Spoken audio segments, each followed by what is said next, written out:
kama tudinu tudan. Saya tudanu umat tidak kak tudan kama tadinu tudanu. Lagi kata tak mulia agak, tak mulia kata kama tuhinu Tuhan. Lagi kata tak pina agak, tiga pun ni anak matai pina katanya. Lebih-lebih nak dalam tahu hadis dan tinggal lu lepas-lepas kata ulun.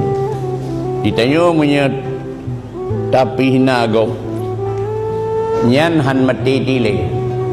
Punya Allah ketayang katanya mengampuni syarana. Han mati dile melingkan tahu hadis tak mungkin hina. Per nari perebut kan yang nari debutnya hina agak nyan han mati dile. Melingkan tak mungkin hinanya. Yang kaya punya galak dia dipihna lagi kau.